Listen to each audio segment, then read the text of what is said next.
Oh, ayithatha. Yey, oyibamba. Tabalaba yami. Yebo ngiswa. Hayi.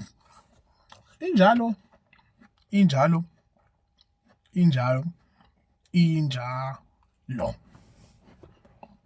Ayijiki uma isinje. Yebo.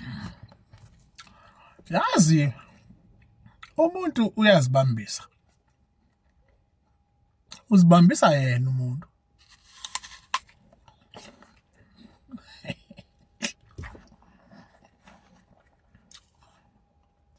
Vula indlebe. Angikwazi. Ngikhuluma.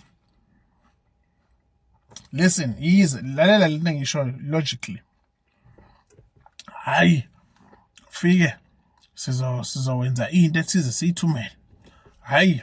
Sizohlanganisa lokho simvale. Hayi. Sizowenza lokhu sizama ukuthi simbulale. Hayi sizowenza lokhu izama ukuthi angabisayenza inani. Hayi sizothumela ini. Hayi wena hamba ngoba wazi umuntu yena owazi ukuthi ayisondele mhlambe la ehlala khona yena. Wazi umuntu wena osondela kuyena enza lokhu kanjani. And then in the very same aura, or rather the very same sentence, or the same time as well, the same person athi kuwena, hayi ngizokuhlanza, ngizosusa inani, ngizowenza inani, bese ngikuvulela izinto zakho. Hayi bese ngisusa inani, bese ngivulika isimo senhlanhla. Hayi washaya wacima kwavutha. Umuntu uyazibambisa. Right? Asiyeke on a higher grade level. Ne? Sikhulume ngemimoya ke manje. Angichaza. Hayi, nginalokhu yaya. Ngeke sitshele wena ukuthi unani. Ngeke nje sitshele wena ukuthi unani. Uma unalento othi unayo kumele izixoxele yona.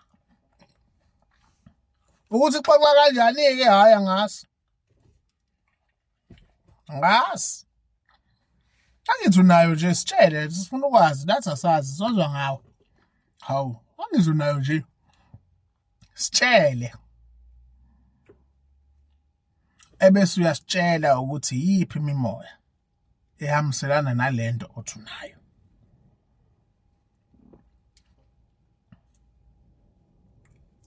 Kancane izosuka lenkungu. Hayi niphile niyezwa. Etha, sure.